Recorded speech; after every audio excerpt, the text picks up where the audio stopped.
अस्सलाम वालेकुम। मैं हूं नीनू मुगल और आज मैं बात करने जा रहा हूं बाबा मोहम्मद यahya खान साहब के बारे में।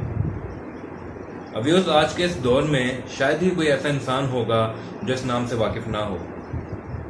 शायद ही कोई ऐसा इंसान होगा जिसने उनकी किताबें ना पढ़ रखी हों, और उनकी वजह शोहरत भी ऐसे माफूक फितरत वाक़यात हैं जिनसे उनकी किताबें भरी पड़ी हैं।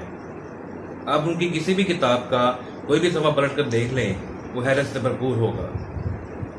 इसी हैरत ने मुझे भी मजबूर किया कि मैं बाबा जी को पढ़ूं। ये बात शुरू एक दो सफ़ों से हुई थी, लेकिन करते करते मैंने बाबा जी की तमाम किताबें पढ़ डाली। शायद कहीं ना कहीं मेरे अंदर जो तलाश मौजूद है बाबों की, वो मुझे इस तरफ लेके जाती रही कि मैं बाबा जी को तलाश करूं और बाबा जी तक रसाई हासिल करूं। मेरी ज़िंदगी में कभी भी वो दिन तो नहीं आया कि मैं बाबा जी से मिल सकूं, लेकिन कहीं ना कहीं से मेरे हाथ बाबा जी का नंबर लग गया।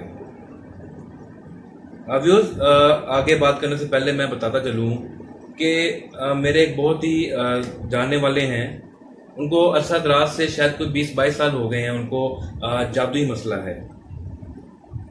उनके तमाम मेडिकल चेकअप्स वगैरह होते रहे हैं, उनके पूरे पूरे मेडिकल बोर्ड्स जो हैं वो बैठते रहे हैं, डॉक्टर्स आते रहे हैं, बाहर से डॉक्टर्स आते रहे हैं, और इवन के वो दिन भी आया जब डॉक्टर्स ने कहा कि मेडिकली ये बंदा बिल्कुल फिट है, इसको कोई रूहानी मसला है।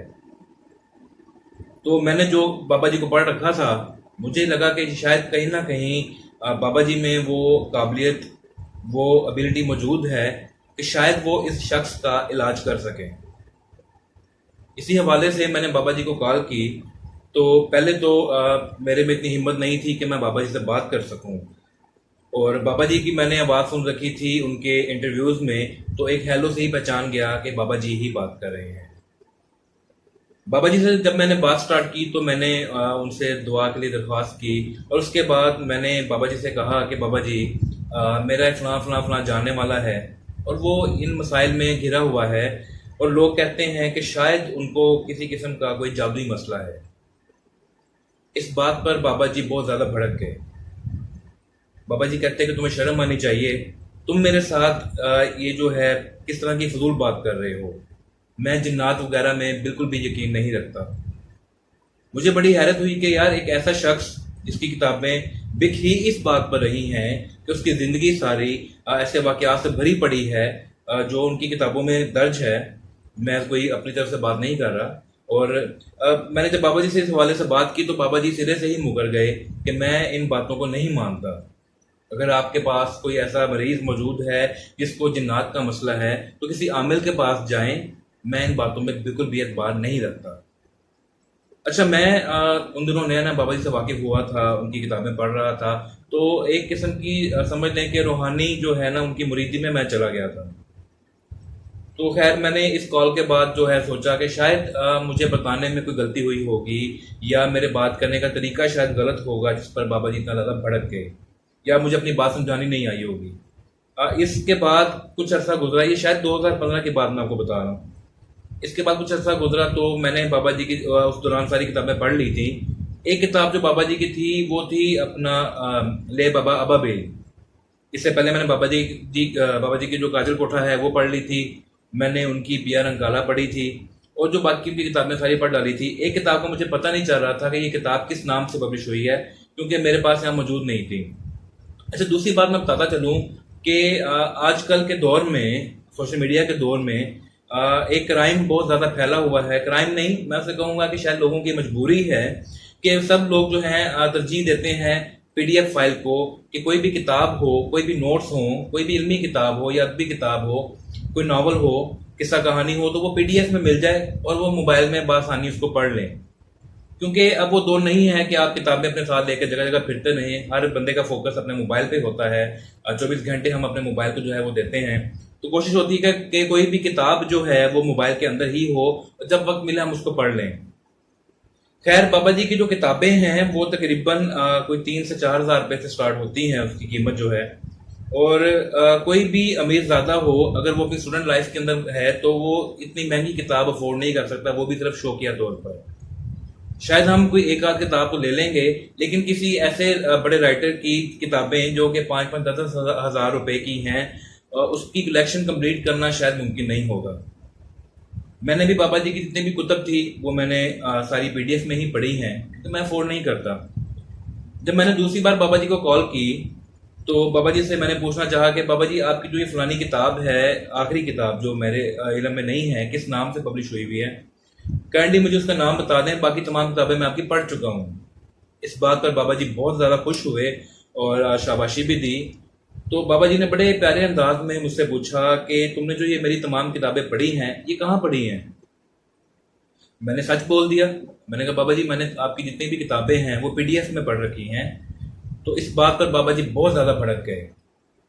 खिलाफत वक्त को मुझे उम्मीद नहीं थी कि इस बात पर बाबा जी इतना ज़्यादा भड़केंगे। खैर बाबा जी इतना ज़्यादा गुस्सा कर गए कि बाबा जी ने मुझे बहुत बुरा भला कहा। बाबा जी ने मुझे कहा कि तुम मुझे किसी बर्गर फैमिली के बच्चे लग रहे हो जो मुझसे इस टाइम बात कर रहा है। यकीनन तुम महंगे बर्गर भी खाते होगे, तुम जिस मोबाइल से मुझे कॉल कर रहे हो वो भी बहुत महंगा होगा, और तुम महंगी गाड़ियों में फिरते होगे, फलां फलां फलां। बाबा जी ने काफ़ी ना इस तरह की जो है बातें मुझे सुनाई कि तुम मेरी किताब अफोर्ड नहीं कर सकते। अगर कोई बंदा मेरी किताब अफोर्ड नहीं कर सकता तो उसको पढ़ने का भी कोई हक नहीं है।